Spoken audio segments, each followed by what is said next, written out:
What is going on? Season 46 coverage, the Survivor expert Dan Montchal, Alex Trias, and me, Matt Bischoff from Survivor Caramoan, which I'm wearing the Johnny Fairplay official gimmicks. How do I do this? 100% cotton. I will say the highlight of this episode for me was watching the journey where you had to put the different logos in order. And I was like, Tessa, there's my season, Survivor Caramoan. Fuck yeah. That is cool. I am no Johnny Fairplay legend when it comes to Survivor cast members. However, I got to play this fucking game, and just the fact that my season was on that list of logos, I was pretty stoked. But we are here to discuss episode 5. Thank God that Banu is gone from this game. Do you guys feel me on that one? Yeah, my first notes were post-Banu world, and I'm excited to see it. It was just nice because for 3 weeks, we were pretty much just beat over the head with it. And like, we get it, but there's still, 13 other people out there. It'd be nice to get a little bit of insight of what's going on at other tribes or what's going through other people's minds, not cursing God because Survivor isn't going your way. Yeah, and I spoke with Johnny. It might have been on the Q&A or maybe it was a private conversation, but that Banu had more confessionals in 4 episodes than Sandra Diaz-Twine had in like one of her seasons of Survivor. There was something that came up. Yeah, there was something that came up 4 on winners. Twitter. Yeah, 4 winners and a number of people. He had a ton of confessionals. He had more confessionals than Parvati had in Micronesia. That is ridiculous. Now, I do understand the math could be different because we're talking about 90-minute episodes versus 4 episodes, though. Yeah, I know. It's absolutely insane. And it's like, well, I don't even know what to say about it. I was happy he was gone. I don't know what other podcasts are talking about Banu. I don't hate Banu. I'm kind of indifferent. Like, seemed like a nice guy. If I was at a charity event, I'm sure it'd be cool to meet Banu. But you sucked on the game of Survivor. You cried all the time. I mean, you're supposedly an actor per Jim Early of Survivor Whispers Facebook group had posted something. Yeah. So who knows if it was an act? I didn't watch any exit interviews. Did Rob see? No, I think he's truly a little bit high on his own supply. I saw some snippets of his exit press. Okay. And I think he still doesn't understand that he wasn't good at the game. That's the one thing I'm tired of is people that are sucky at the game but get a lot of airtime from players that are good at the game and not getting any airtime. And that's precisely why I like this episode probably more than any episode we've seen thus far this season, because we are finally getting to see what we all love to see on Survivor because it's a game, and that is gameplay. So Banu is gone. Thank you so much. Q, Kenzie, and Tiffany, come back to camp, you guys. They have no flint. They're like, hey, I think we're the worst tribe in Survivor history. It does look Oolong miserable. still exists. What's that? Said Oolong still exists. Every season, people come out and say, oh, we're the worst tribe in Survivor history. It's like, did you get decimated till you were down to one person and lose every immediate challenge in the world? All these people forget about Palau. I'm sure Hunter put Palau in the wrong spot if that was an option tonight. Yeah. And also season 41 exists. Shannon Ricard were the only 2 left of their tribe. So I just get so bored of that. It's the same old shit. Yeah. Like the decimation of 3. This is why I don't like 3 tribes, you guys. That's always been the issue. Like even as far back as Philippines, Denise and Malcolm. And like I feel like they're like striving for it. They know this is going to happen. They almost design for it to happen in the hopes that they strike gold with whoever's left and they get that new Denise and Malcolm moment. It's like 2 people that become those all-stars that they wanted. But the reason why Palau and then Philippines works and why like they're good seasons is because it was a rarity. It was something that doesn't happen all the time. It's something like it happens all the time. We're getting too much of it, and it all starts to blend together. Like, down the road, 2 years from now, are we really going to be able to tell the difference between, the decimation of all the new tribes in the new era? No, it's all It's all going to blend together. Just like the journey. What's that, Alex? They're the same color too. Like you think of like 46, you have the purple Yanu tribe. In 44. season 44, you have whatever that purple tribe's name. Sure. You could tell me it was anything. You could tell me it was America, and I would have believed you. But it's like same that goes colors, to Haley Ford. Haley Ford, sure. But things blend together. Like even the challenge tonight is in the same spot that it has been in 44 and 45. Nothing different about it. No altering. It was literally same thing of 3 people go, grab some keys, unloop a string, and throw sandbags. Like there was no differentiation. And like we know that Probst this is the way it is, so deal with it. This is actually a more complex game than it's ever been. Prove it by challenging yourself to, if you're going to keep some of these things the same, you have to switch other things. You can't just keep 3 tribes, keep the same challenges, keep the same tribe layouts to try and force a tribe decimation. Like, it's lame. The journey is lame. It's like Yawn Fest. It's like, oh, come on. It's just like Fiji, the journey, Beware Advantage. It's stupid. But I will say, like I said, I like the gameplay I saw tonight, and I like being able to see other people besides just Banu. Right now, it is Sega, the Green Tribe. Day 10, Ben is talking about Motley Crue and Tommy Lee and all kinds of metal references. Let's pay homage to Billy Garcia. I do love the heavy metal references that Ben is doing. As cheesy as it is, I think it's so funny. We've seen Metallica references. We've seen now tonight we have Ozzy Osbourne reference. We have a Van Halen reference. We have Motley Crue. So I at least like that we have other things besides Taylor Swift and new pop country music garbage that people listen to these days. So I love that he's keeping it real for metal. What are your guys' thoughts on Ben as a player? Is he entertaining? Is he not? My personal opinion is I like him. He's unique. I like that his gimmick is different than other things. Like everyone comes in wanting to have a thing. Yeah. And whether it's organic or not, it's at least differentiable from other people who have had gimmicks. Is differentiable a word? Just kidding. Yeah. Is that a word, Dan? I don't. I don't know. I don't want to sound stupid. I thought it was differentiate. Kyle Dorr, differentiable. Is it a word? I'm just curious. I'm dead serious.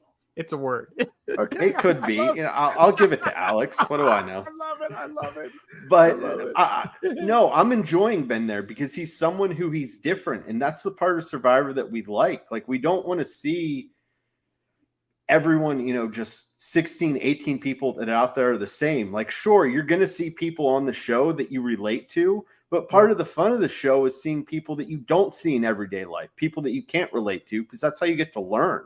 And that's how it makes more interesting TV when you have Kyle Dorr, differentiable. Alex, here's the deal. Don't let me forget, because I'm drinking some Jack and Cokes tonight, everybody. Dan has a Survivor Expert shirt on. We need a Alex Trias signature shirt that says differentiable on it. I thought that one just said Sack Daddy. Shut it. Stack Daddy. I love it. But yes, Ben is a great character. As Johnny said before, which by the way, Johnny is not here tonight on the podcast. He is with King George in LA for the viewing party at Jax's sports bar in LA with a lot of people, Abby Maria and Sugar and a bunch of other survivors. and Watertown Whiskey was throwing it down with some free admission tickets tonight on the outdoor patio. So those guys are there. And Johnny Fairplay does viewing parties throughout the United States on a tour. And if you want to see Johnny Fairplay live in person with King George, Australian Survivor royalty, Dan, where can we find Johnny and George next week live in action? Next week, they will be in Durham, North Carolina with Jesse Lopez and the princess of Australian Survivor, more royalty, Nina Diaz-Twine. Hell yes. And where can you find tickets for all these events? You can get tickets for that at survivortix.com. That's survivortix.com. We'll pull up a list at the end of the podcast of all the places that they're going, but they're going to Durham, then Chicago, Cincinnati, Charlottesville, Charlotte, Myrtle Beach. It'll be Johnny Fairplay, King George, and guests at all of these viewing parties. You can get those at survivortix.com. There you go. So here, let me correct myself. Because I decided to look it up. Oh, here we go. Well, differentiable is a word, but it's a math function. So I was more going for differentiate, which is still just to show that you're different, that you stand out amongst other things. I was on the right track here. Yeah, I'm willing to call myself out. Dude, I love it. Differentiable. It's my new favorite word. There you go. Let's get it on a t-shirt. Yeah. I'm going to say, Tessa, you know what? Our marriage is so unique. I feel like it's very differentiable from other relationships. And when she asks you why are you using that word, well, Alex uses it on the podcast, so it must be good. So we are now seeing Ben and Charlie talking as a duo, and the girls are noticing how close these two guys are.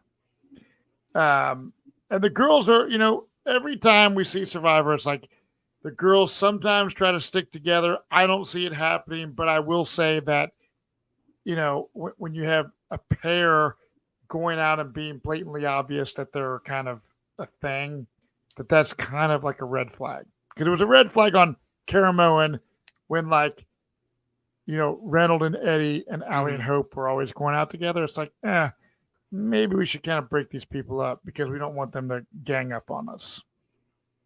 So, yeah. I want to say Jem has caused some chaos with her trying to hide the fact that she has the beware advantage. So she's throwing, everyone to try to find that. I like that. I like that Jem, like I said, she's playing the game because she's trying to cause chaos and make people think that it's still out there. And so they're digging for absolutely nothing. We see this kumbaya segment of everyone doing this like salsa dancing and stuff. The Vibe Tribe. Yeah, the Vibe Tribe. So, is this something that refresh my memory? Because I've watched every season. But aren't these like new era, which I fucking despise the word new era. I hate it. I hate every time Jeff Probst says it. Was there tribes like this, like season 15, season 16? Well, you know what I mean? Like, that's All Stars. You had like in the deleted scenes or whatever, like Rob Cesternino doing a fake tribal council as Jeff Probst with the other players. Like, I feel like because of the extra time, you also are just going to get so much more of the B-roll that you wouldn't get on a like that doesn't get shown outside of, or honestly, that only gets shown in this episode, even just because of Charlie's confessional saying, well, the game that Maria and I are playing is like the dancing that we're doing here is we're walking this fine line between two sides. And honestly, by the end of this episode, I'll wait for that because I'm going to come back and be like, was the right choice made? Well, I think the only other time that I can think of where you had something like this was I agree with what you said, Alex, when we're talking about All Stars, but you had a few episodes of it in Blood versus Water where all the vets of the Blood versus Water tribe, like they were kind of giving each other massages. They had their massage train that they were doing, except it was Colton who was pissed off at it and hated it. But you kind of had a little bit of those vibes, but I don't know. They still made it more fun. Yeah, and I tell you what, I do love the Charlie and Maria working together in an alliance deal. I think Maria is a smart player, and I think Charlie is too. And it was funny because my wife was like, "He looks just like someone that's played Survivor before." I said, "Yeah, he looks like a relative of Spencer Bledsoe, as I knew him, Raymond Bledsoe."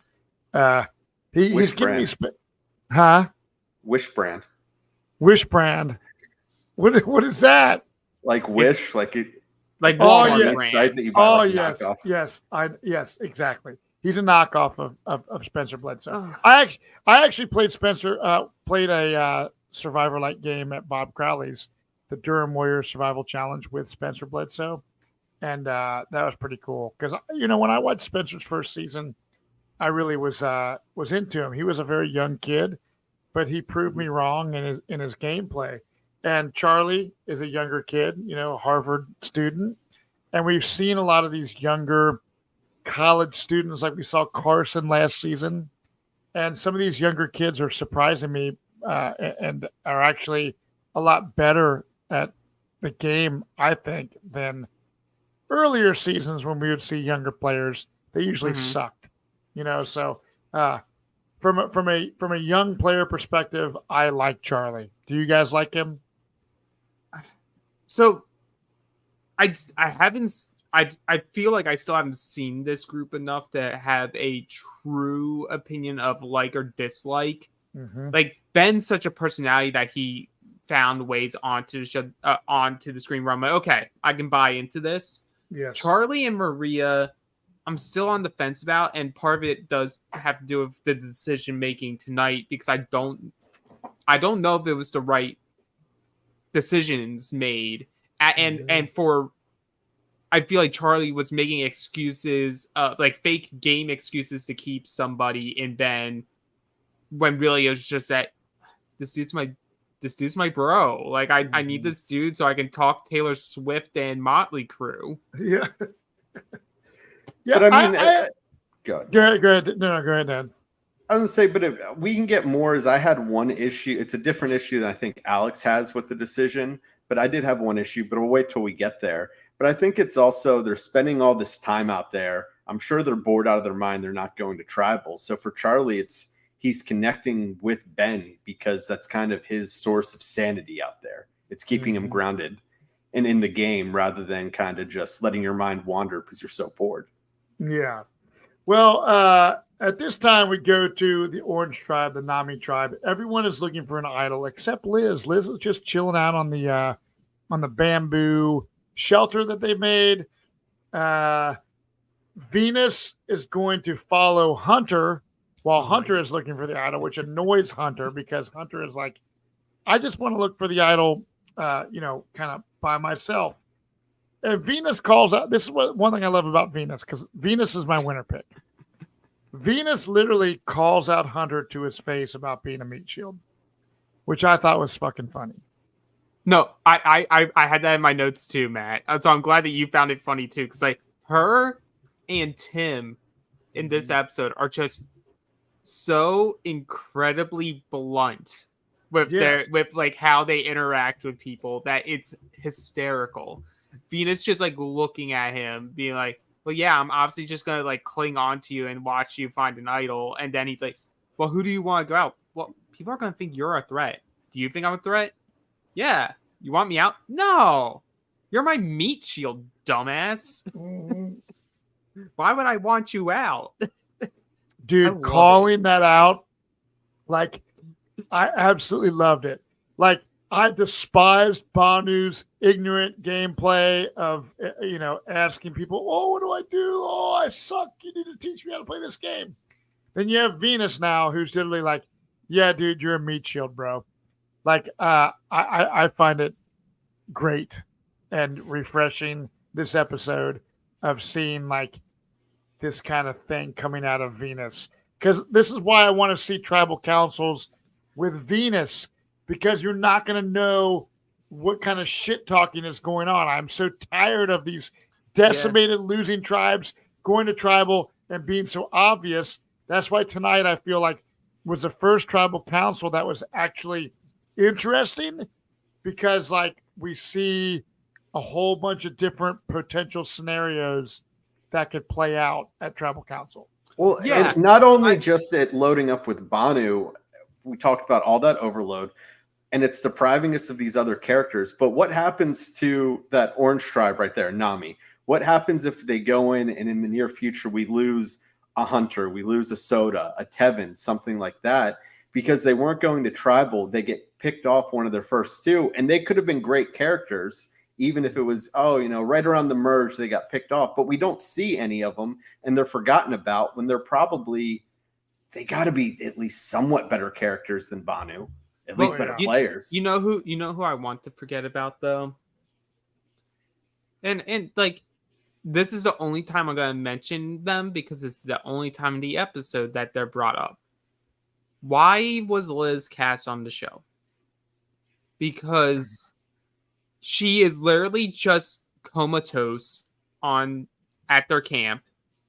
Like, she talks about finding out, but literally can't get out of the shelter. She can't find any of her stuff. And that was made semi-jokingly, but still, it's like, even with her tribe winning everything, she's basically at the same point as Yanu, because she isn't eating anything, because she is medically allergic to everything that's available on the island.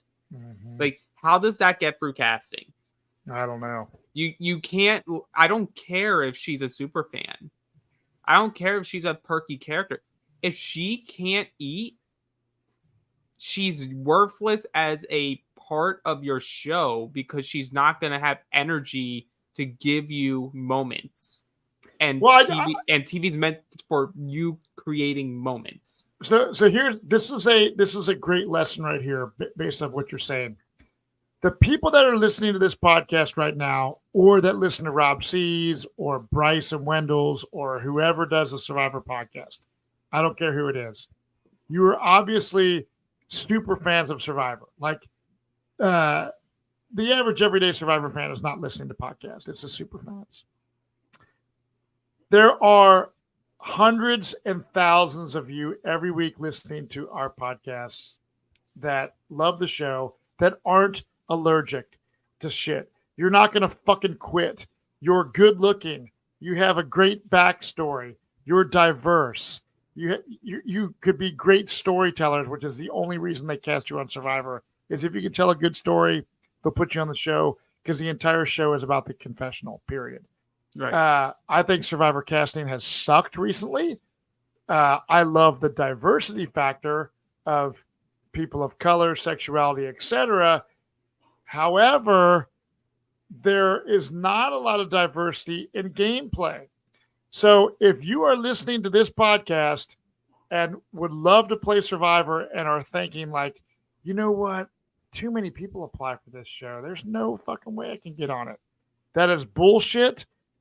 I filmed a video in 2012 on a tripod in my basement, and I just fucking hit record. I started talking about myself, and I said, I'm Matt Bischoff. I'm 38 years old. I'm blah blah blah blah blah. I edited this shit together, and next thing you know, I'm on Survivor. So, like Banu said, there's a million Banus out there. I'm doing this for those people. Listen, if you're a Survivor fan and you can climb a fucking ladder and you're a fucking badass motherfucker, apply for Survivor, because I want to see you. I want to see Kyle and Denver and anyone else listening live right now to this podcast get on the show. So please go and apply. If you make a video and you want to see me review your video before you send it into Survivor casting, DM me. I will watch it.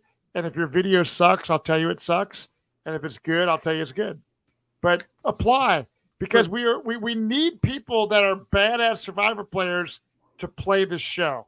because we're getting a lot of quitters, we're getting a lot of pussies out there playing, and we're getting a lot of people playing for SIA money, where we need to see people cutthroat as shit, being the next Johnny Fairplay, being a fucking villain to try to win the $1 million. Rant over. Sorry. No, you're good. You're good. And it's like, and part of the issue is also that they're just winning, and it's sort of just how the tribe was made up. Because, look, I would have hated to see Soda go, but it would have forced them to play the game and also forced them out of this relaxed state of always winning. Yes. And then allows the game to go, and then you get to have something happen. And but when nothing is happening and you're in a position like Liz is, why are you going to do anything? Yeah. You're just going to sit. You're just going to sit, because there's no benefit of getting up, and there's no like that's sort of just my overall rant of the new era. Is I actually hate the fact that they get nothing. Like, I would rather that, like we see it on Australian Survivor, and part of it's because it's more days. They get more rewards, they get more food, because they want them to be fueled. They want them to be fueled enough where they can keep their brain activity active and have energetic gameplay. And when you don't have anything, it doesn't make for exciting TV. It doesn't make. Go ahead, Dan. No, I was going to say, just give them like what they used to, that it was a cup of rice per day or whatever it broke down to, because you'd even see it in some of the older seasons where it got to the last few days and people were withering away. It was really hitting them. So this is 26 days. If that's what we're going to stick to, which it seems like it is. I know that's not what anybody wants. It's not what I want, but let's just say that's what we're sticking to. Give them that cup of rice, make it go, go, go, go, go. And we're going to see some of the best gameplay we can get, where no one is actually hitting that breaking point where their body's deteriorating to the point where all they can do is lay down in the shelter. Agreed. That's all I'm saying. That's all. Yeah, there's nothing compelling TV about someone not having Flint for 11 days. Yeah, because this show's no longer what like it originally was, which was a social experiment while also surviving. It's just, here's a social experiment that is a game that you happen to be on an island for. It's not about survival. If a tribe can last on an island for 11 days without fire, this isn't a show about survival. Yeah. So I agree. So Hunter finds the Beware advantage. Tell us about this, Alex. Yeah, so Hunter finds the Beware advantage, and we hear for the 4th time in 5 episodes the same exact script. Except he has the same dialogue in the confessional as Jem about this is something that you can only get if you lose a tribal council. Unless you don't lose the entire pre-merge, something else will come in effect to help you activate your idol. And it was right then and there where that gave me the most hope that Yanu was winning one of the 2 spots in immunity, because now we had both green and orange get that tribal or that confessional of, well, if you don't lose, here's something. I was like, they're not going to show it twice. So that means one of these 2 is going in. Yeah, that's a good point. But it makes sense for Hunter, because like Hunter is like what I've been showing out in all the challenges so far. So the instant reaction is going to be that I'm also going to be very good at the individual challenges. So I need anything I can get.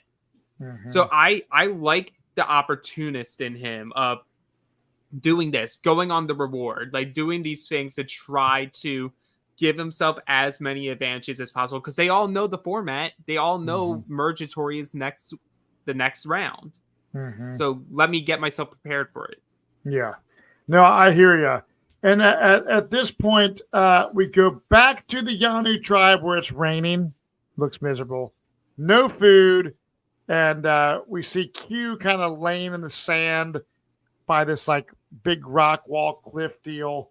And he's having a bad day. It looks like Q is on the verge of quitting.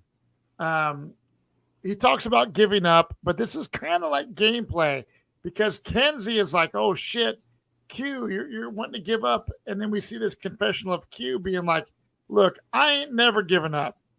My whole plan here is to look like I'm going to give up, to where if we lose again, then they think I'm the obvious person to go home, so Kenzie won't play her shot in the dark. So honestly, I think this is kind of good gameplay on Q's part. I know King George was like, I don't really like Q. I've actually, throughout this season thus far, I've liked him. I don't think he's like some type A Johnny Fairplay, like No. Boston Rob character kind of person. However, I think he is using his brain to try to play Survivor the best that he can play. So out of the people that was on that tribe, we have the three best players on the tribe, Kenzie, Q, and Tiffany, that are left in the game. So I'm kind of down with those three and cool with them going to emerge and kind of seeing what they'll do infiltrating the rest of the people to play the last part of this game. Now, the only thing that I thought was a little off was I get what Q's doing, but I think Tiffany's I don't want to say she's a great player, but I think she's an above average game player. I'm really enjoying seeing her. I think she's going to do pretty well this season. But where she's in the middle, I don't think that she'd ever tip her hand which way she's going. She'd have conversations with both, which means both people think that they have her. So at that point, you can't play your shot in the dark because you're pretty much putting yourself susceptible of going home if you play your shot in the dark. That was the only thing that I thought was wrong on his calculations, was both Q and Kenzie in their mind have to vote so that way they have the majority so the other goes home. No, but I think that's part of the calculation is, Tiffany has done a good. It's the confirmation bias. It's like you want to believe your plan is the one that will actually come through. So you're like, oh, I'm doing this to make Kenzie comfortable so that she doesn't play her shot in the dark because I know me and Tiffany are a two. She isn't turning on me. And then you would get a confession from Kenzie being like, well, if we had to go, like, he's 1 foot out the door. He's obviously going to vote. He's going to vote me, but I have Tiffany. Like, Tiffany and I are tight. We're going to the end together. She's obviously going to vote with me to vote Q out. So, like, Tiffany is in the benefit of being in that power position of the three, being that medium for that tribe in general. And now we get to see her go into the individual game and be able to actually show a different gameplay, because the gameplay here has been very straightforward. Mm-hmm. Like, it's not like you had to mastermind some things. So, they made a fake idol, but like Jelinski had no vote. Bye. Jess wasn't sleeping since like a week before the game started. Bye. Banu won 1 million hearts. Bye. Bye. See ya. Did he though? Thank you, Fancy Answer. We love doing this podcast too. But now she has to actually get tested by people who are also very hungry to play the game. Mm-hmm. Like you have Nami, who had their plans for Soda, which one of the biggest winners of this episode this week is Soda, because they didn't go to Tribal Council. Yeah. Like, she might now get to have a run because who's everyone going to look at the merge? Mm-hmm. It's going to be the typical people. I hear you. So at this point, we are at Sega Day 10. Tim hasn't pooped. Holy shit. You're constipated as hell. I feel for you. He said, someone moved the Beware advantage. Tim thinks he knows who did it, and he calls out Gem.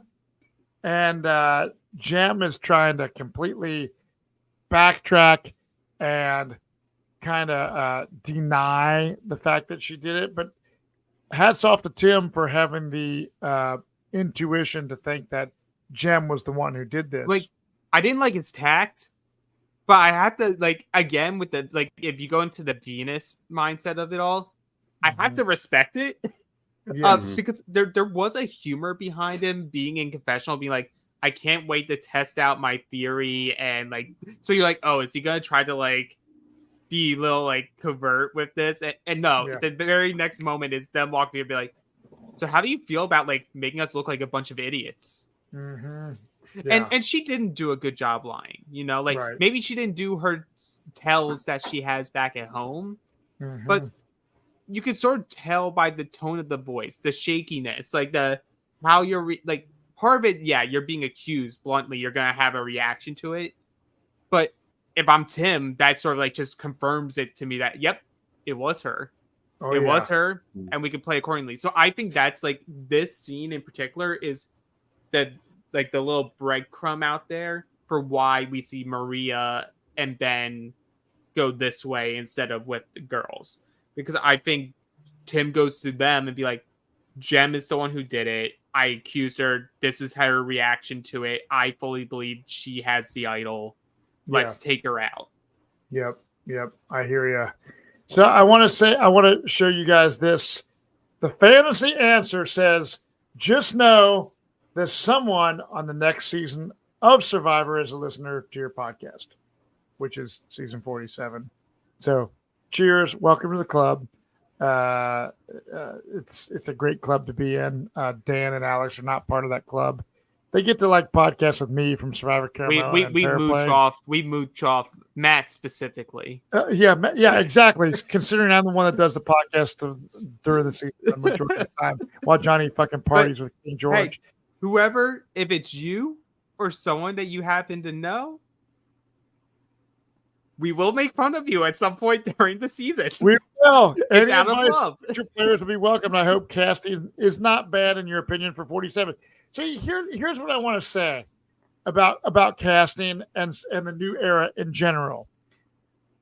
I feel that production kind of gets in the way a lot of times with great players, whether that's the 3-tribe concept, whether that's like telling the story of Banu versus telling the story of the other, 15 player, 17 players on the tribes. So I feel that we're getting people that want to play Survivor. It's just like Jeff Probst and whoever else needs to just get out of the way and quit sabotaging the fucking gameplay of these players that want to play a game for $1 million. And I know for a fact Kenzie and Tiffany and a lot of other people in this game right now, Q, are wanting to play this game in a strategic gameplay aspect. So I feel that the rest of 46 is going to be. I'm optimistic. I am too, and I'm optimistic for 47. So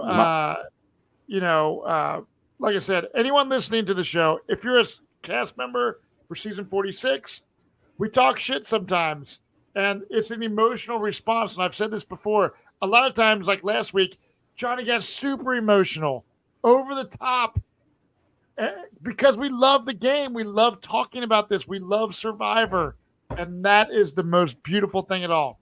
If we were just going through the motions of talking about this show, it would be this monotone thing and everything. If we were doing that, there's $1 million other podcasts that you could listen to. But we gotta give our opinions. We gotta give our takes. We gotta have some fun with it. And for the most part, I would say like 90% of any criticism or complaint we have isn't directed at the players, but how the players are being chosen to be portrayed by production.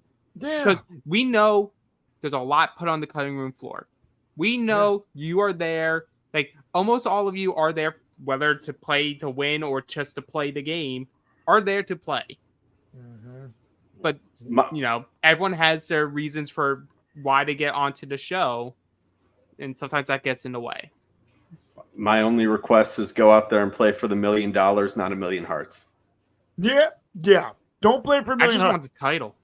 $1 million would also be great. I'm tired of crying. Like in this world today, I mean, this week's been crazy. There was no crying this episode. I know, but I'm saying the reason I love Survivor is it gets us away from the normal everyday shit.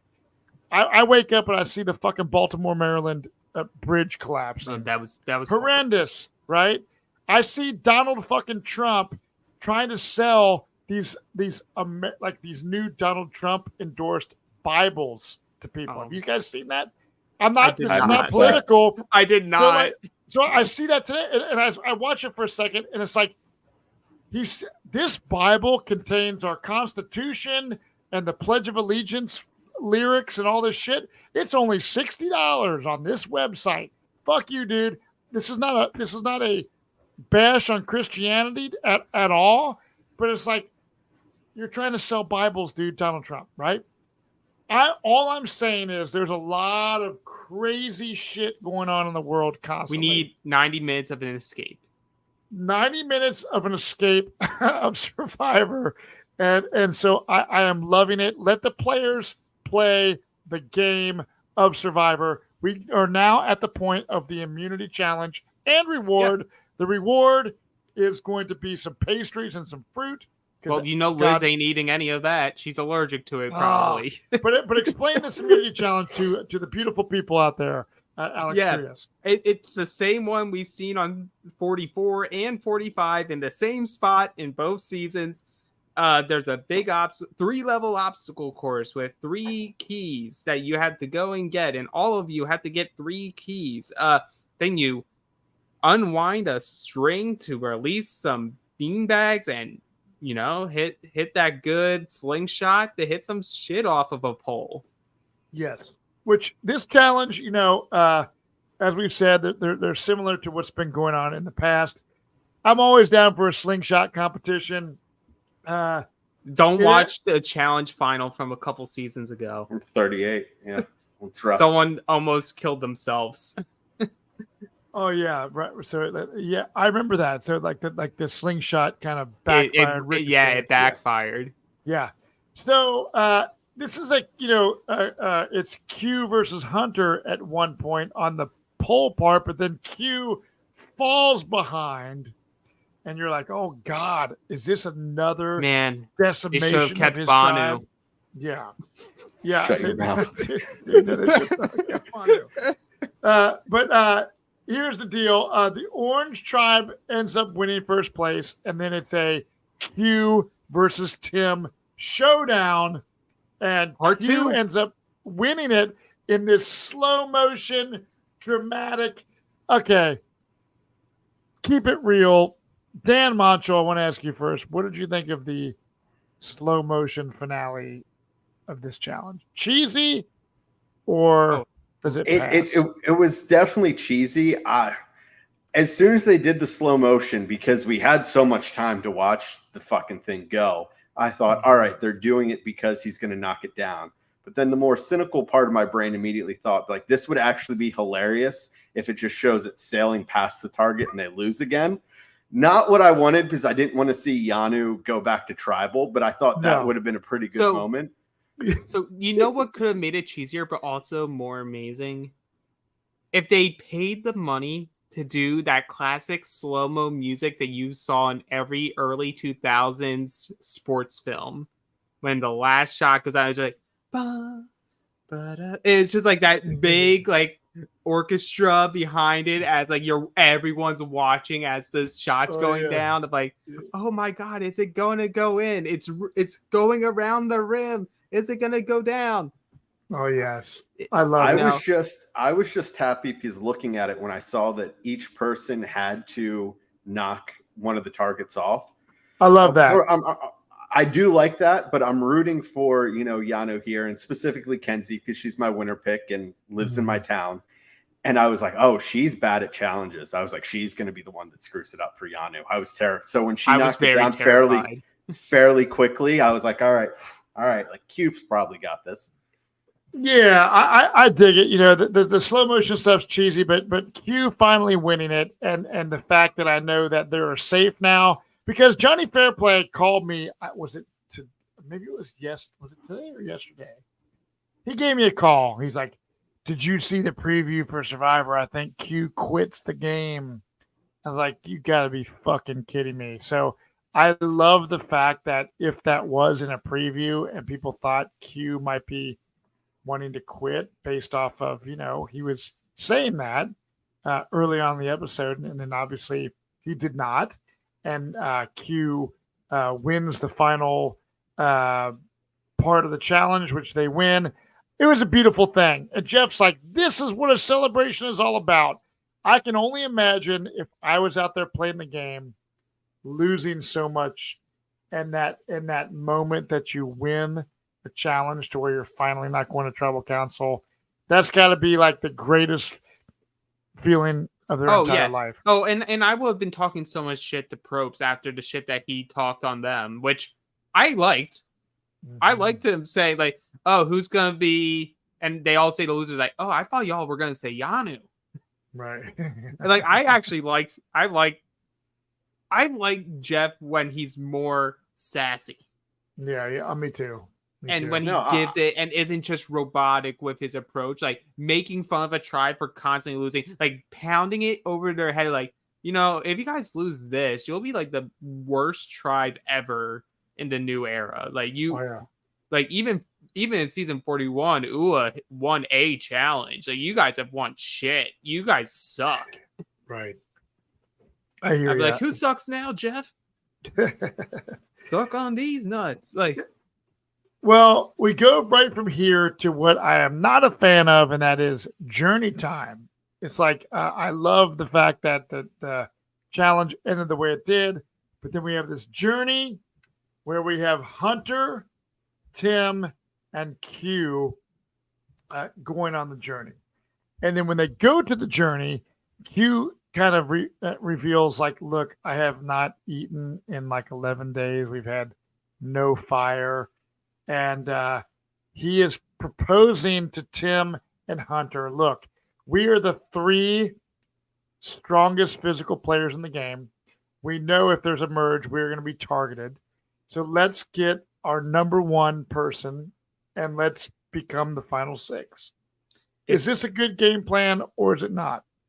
I mean, it's the plan that you should always do in that scenario when you know you're about to hit the individual game.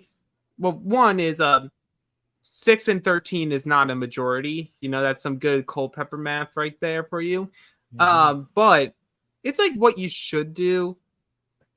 The issue is it's the same trap that people fall into every single season.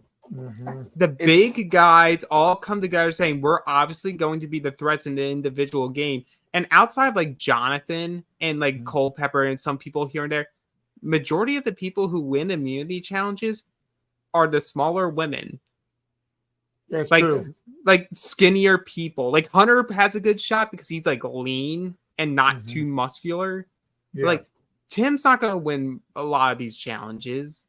Q might, but odds are that muscle on him is actually going to weigh him down in a lot of those balancing challenges. Like those aren't the people that are going to win. Like Maria is going to win in an immunity challenge.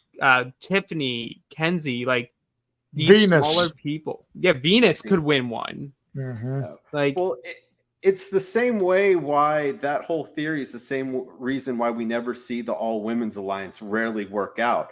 Is because it's good in theory. You obviously, when you have that opportunity, you want to throw something out there because if you don't, like you're just wasting time. So you want to throw it out there. But it's why these all X group never works out, because it's Survivor. And at the end of the day, it's about who do you trust? And it could sound good on paper, but if you don't trust someone that's in your all male, beefcake group or in your all female alliance, you're going to have suspicion of them. And eventually it's going to come to a head and one of you is going to go after the other. So if you don't truly trust them, this type of alliance is never going to work. And the thing is with Q specifically, I would have red flags here because it was immediately just like further confirmation that Banu did just tell everything. Because he did, at least through the edit, he wasn't the one who offered up him and Tiffany. Hunter and Tim both said, oh, well, obviously it would be you and Tiffany from your group. And then they really both didn't give answers on who would be the person that they bring in. Right. Like, that's a red flag to me. Like, being initially called out for that. And if I'm Q, like, maybe I don't tell Kenzie, but I definitely tell Tiffany.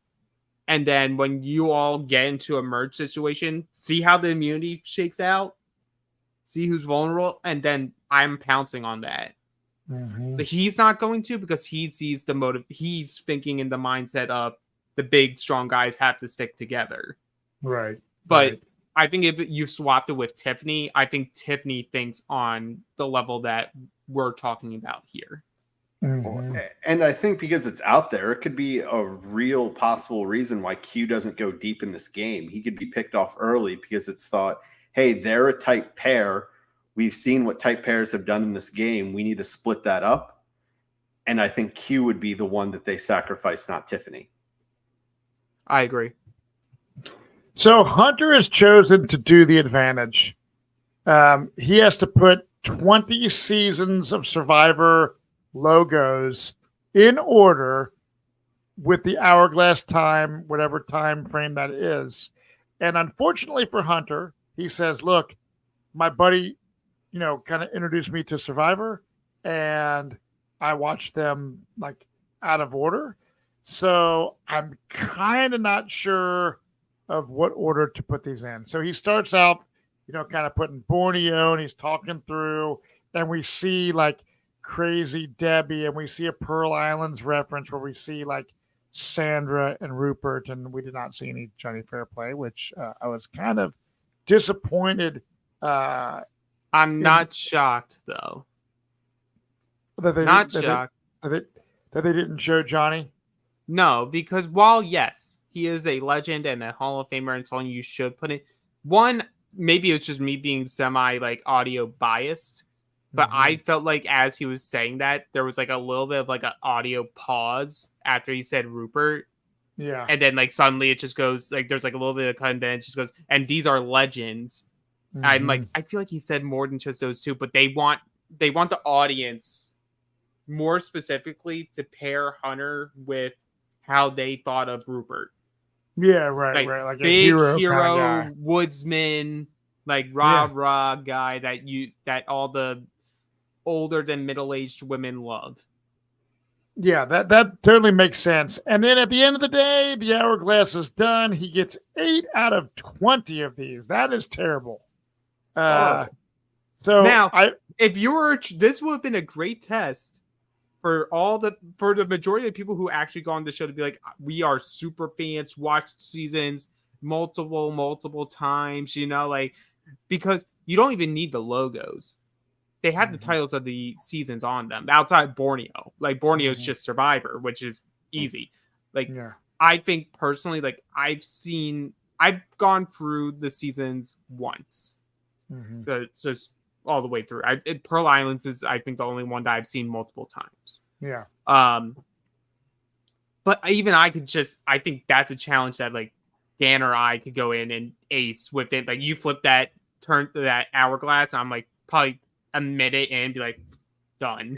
Like, yeah, it's easy. I mean, throw out a number between 1 and 40. I'm going to be able to tell you what the season is right away. Like, yeah. And even if I couldn't, with all the other options, you would be able to eliminate things so easily. I'm like, 8 out of 20 is really pathetic. That's brutal. Like that's some bad shit. But so he does not get it. We go back to Yanu, day 11. Tiffany and Kenzie are feasting on these like muffins, and then we see Q coming back from the journey. He eats a chocolate muffin. They're making fire. It's like, wow, what a difference winning. Well, Flint made here. Let's also be specific. They purposely showed Kenzie being the one to make the fire. Yeah, that could be a good thing. Could be a fire challenge, a fire making challenge. Well, because I actually think she's in a good position. Like, you don't think she's in a good position because like she's the third wheel in some aspects of this grouping. But now you're going into this mergatory part of the game, and what are you going to be more concerned about? This one straggler that this crazy man called a mastermind and a mermaid dragon, or the two that are a pair? Yeah, right. Yep. Mermaid dragon, she's going far. Yeah, and no. Who makes fire? A dragon. Yeah, that's true. I like the mermaid dragon. I'm digging this. So we go back to the Green Tribe. It's going to be their first tribal council. Maria has an extra vote. Jem has no vote, but now has a new clue. needs to do all kinds of stuff in order to, get her idol and whatnot. Mm-hmm. So she ends up somehow finding the key, unlocks the chest, gets the deal, and she now has an immunity idol in her pocket. So I good get for you. I get that there's a lot going on, and you're trying to get all your plans in place. But at some point, how does someone not look over and be like, "What the fuck is Jem doing with the machete?" Here's the Yeah, thing. I feel agree. like without saying it, I feel like that sort of did happen. What, Because people saw what she was doing? Because the whole thing was cutting around like, oh, I'm keep checking to see if people are seeing me. But I'm like, I will say her actions for having to find the idol are a lot more capable of being caught than the one that they gave Tiffany. Because Tiffany was, here's a pen. Here's a pen and some paper to decode. Decoding's hard if you don't know what you're decoding. But it's like you could do that in private in a setting where you're not moving around with a machete. Yeah, but right, also, right. once I see an equation, to be honest, I would have tried gaming the system instead of actually doing the work, and I would have been wrong. Mm-hmm. I would have just guessed 26. Yeah. And went that far, and then do the errors of deviation. I'm just like, okay, if 26 is wrong, let me try 27. This is where Alex brings out his differentiable. Yeah, the differentiable equation, have to bring it back. Oh, the differentiable. I love it. That's part of my reasoning, because like, as much as I enjoyed Jem, I enjoyed that. I didn't enjoy her because I thought she was this amazing player, but I liked that she was trying stuff. Yeah, and like, me too. I liked that she did the beware advantage, even if it didn't work, and it may have been the main catalyst to actually get them to all turn on her outside Mariah. I like that she went for it and had fun with it. Did it blow up in her face? Sure. But I also think she didn't do the great. She falls into the trap of what a lot of people that come onto the show fall into of, well, this is how people play the game. Mm-hmm. They don't give answers. Yeah. They're direct without being direct. I'm going to be like, I want to vote with you, Matt. If you say a name, I will go with you on that vote. I will not put your name down. Like, it's just like, you're doing these things that it feels like you're rolling for the motions and it doesn't come as genuine. And then if your backup of being accused is, well, I actually don't feel like I'm close to anyone, you're now giving incentive for them to go to other people, be like, she feels like she's not close with you. Mm-hmm. So why do you want to keep someone who's feels like they're not close with you? We're about to hit Mergatory. She's just going to run off. Yeah, and then we're screwed. So let's just take her out now. I did like that she was willing to try something new, and the way that she replanted the beware advantage. I almost think, and it's easy to talk about it now because oh yeah, confirmation. Because we're looking at it. But I feel like what people could pick up on if this is going to continue to be a thing, specifically for this particular beware advantage, is it almost like she pulled the trigger too early. It almost would have been better to wait, go and get the idol. And that way she could have buried it, put the lock back on the box, and someone would have thought, oh, I have a beware advantage. Oh, we lost. Like, they keep it to themselves. They go back and check when they lose their next challenge and be like, well, there isn't a scroll here. Like, what's going on? But I feel like that just drags it out a lot longer. And she wouldn't have had some of that early suspicion on her if she just would have never replanted it. And then here's the other issue. And we're going to drive into Matt with his Survivor experience, the person that we mooch off of here. So I think the other mistake that she had, and I hate saying it, is her not revealing the idol to her allies. At least based off the show, because we could find out in the exit interviews in like 8 hours that she actually did tell Maria, and that's why Maria ends up flipping. But based off the show that we saw, she never told anyone. Mm-hmm. And because of that, you create a plan now where everyone thinks that it's Tim and not Ben that has the idol. And now the vote has to go on Ben. And that's like the other crumb that like breaks this plan from happening is because Charlie doesn't want Ben to go. Yeah. But Yeah, he can we definitely does talk not want about Ben to go. how I'm saying, can we talk about how that plan still kind of sucks though? Is their whole thought is, well, we want to flush Tim's idol. So what are we going to do? We're going to split the votes, but put the majority of the votes on Ben. Why? What if he really does have the idol and he doesn't play it? Well, then he survived. Like if you're going to split the votes, you have to put the majority on Tim. Yeah, it's not like we're living in the Game Changers season where one tie vote and you go to rocks automatically. It's like you put 3, and if Maria's already like saying like I'm using my extra vote, I don't care about holding on to it.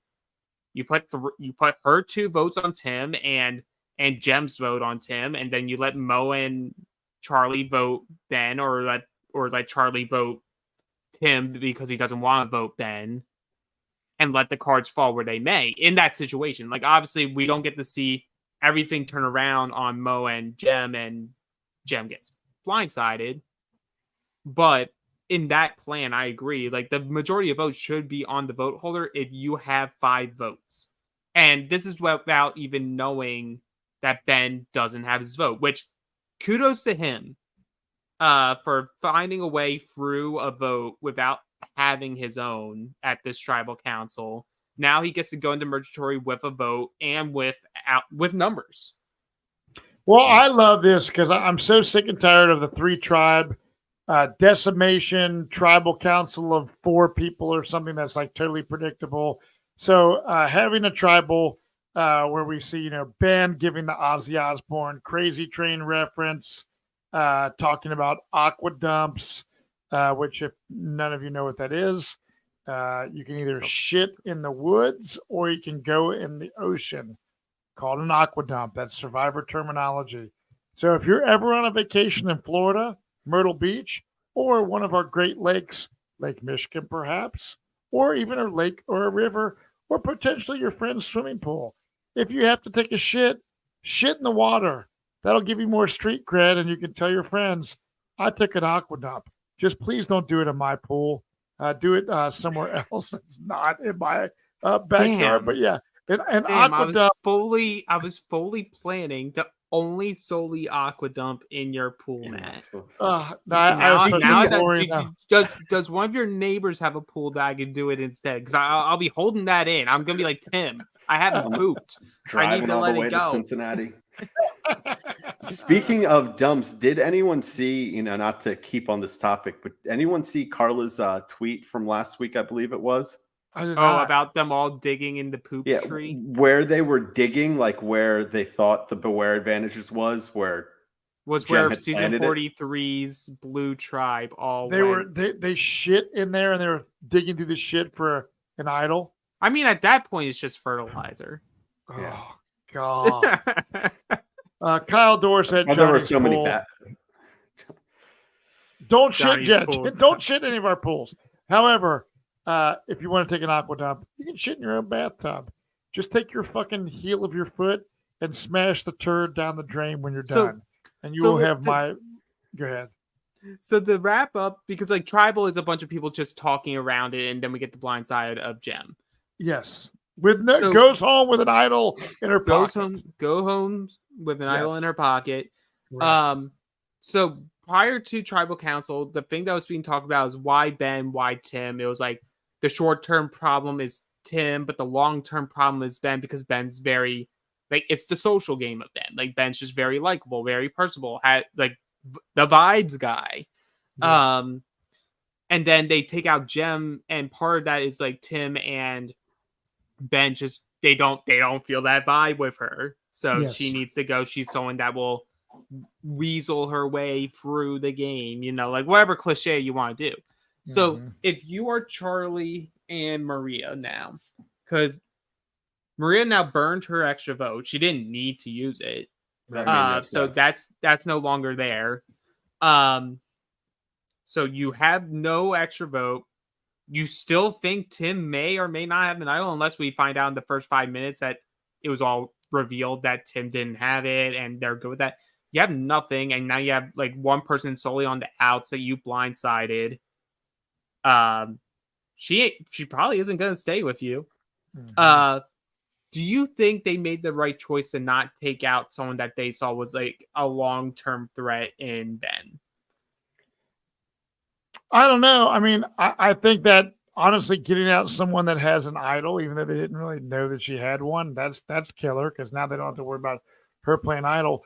I like where Charlie is. I like that Charlie likes Ben, and I like that he's also kind of in with the chicks. So to me, it adds for some mystery. What's Charlie gonna do? So I'm cool with how it played out. Okay. I don't mind keeping Ben, especially if you're Charlie, who I feel like was the ultimate one that swayed the vote this way, because he feels comfortable with Ben. He knows Ben is a good number. And also look at the rest of them. If Ben's the most sociable, is there a close number 2? Or is everyone else, maybe a little bit more awkward or not as comfortable as Ben? Well, then Ben's still an asset because he's going to be great at connecting with people on the other tribe, which is going to further benefit all of their games. And you can always fall back on that later when maybe he's getting a little too comfortable, is throw Ben under the bus for saying, well, everyone loves Ben. So I don't mind them keeping Ben there. Also, if we do find out that Jem did tell her allies, or maybe even Maria, that, oh, I did find the idol, I wouldn't blame them for blindsiding her either. Be like, right, how long have you known? Not only are you taking an idol out of the day, but it's just like, we've been digging for 3 days and you're telling me now right before we go to tribal? Like, Yeah. We've been digging for 3 days in an unknown poop tree. How dare you make us do it? But so like, I'm gonna pull back to our cast assessment because Jem was my winner pick, and that one was me just wanting to be different. But I was like, oh, if anyone survives off the green tribe, it's her. Boy, was I wrong there. But we all said Ben first boot from the game. Look at it, this dude in his overalls.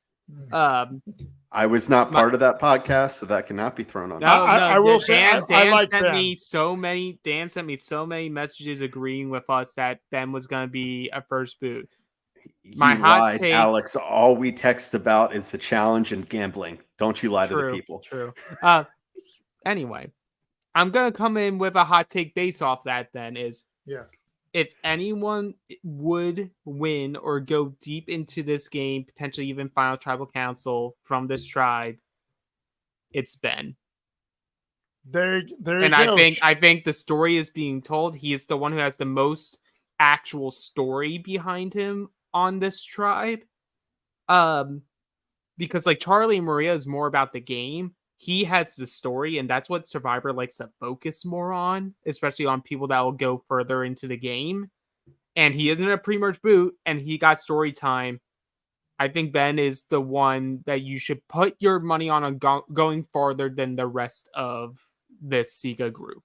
Well, I like Ben. I love his heavy metal references. So, Ben, if you're listening, you are entertaining as shit. My wife and I were talking during the episode, like, wow, Ben's like really an entertaining character. So I'm glad Ben's here. And Jem, sorry to see you go. Yeah, so Ben, don't listen to the cast assessment. Go to episode 5 or the Survivor 46 episode 5 reality after show podcast at the 1 hour and 6 minute mark to hear some great reactions to you. Overall, guys, I really like this episode. I'm so glad Banu is gone. Good riddance, brother. Those and the million hearts. And Johnny Fairplay, if you want to see him and King George, do you have the graphic to bring up anybody on this for the dates or no? I tried to bring it up, but I'm really struggling here. Dan, just spiel it. Get that spiel going. If you want to see, here are the dates where Johnny Fairplay and King George are going to be doing viewing parties. Here, so I don't mess anything up, we'll just bring that graphic all the way back up. And so I know next week, April 3rd, he will be in Durham, North Carolina with Jesse Lopez, Nina, supposedly Zane Knight, and of course, King George. The following week, he will be in Chicago, Illinois. That's where they're doing their VIP exclusive event in Chicago. That's going to be April 10th. The following week, he's going to be with, I don't know what Alex and I are going to do that week because we can't mooch off of Matt. or Wayne, but he will be with Matt and Wayne in Cincinnati, Ohio, April 17th. The following week, April 24th, he will be in Charlottesville, Virginia. Wednesday, May 1st, he will be in Charlotte, North Carolina. And then May 15th, he will be in Myrtle Beach, South Carolina. All these events, he will be joined by the one and only King George. You can find tickets for all of these events at survivortix.com. That's survivortix.com. There you go. And if you've never been to one of his parties, I would highly suggest doing it. It's a very unique and intimate environment where you can watch our favorite show, which is Survivor, with Johnny Fairplay and King George and others. Dan, Alex, everyone listening, great episode tonight of 46. I'm excited to see where we go from here. And we will see you all next week for another episode of Survivor. Cheers, everyone. Have a great week. We love you. And good night, y'all.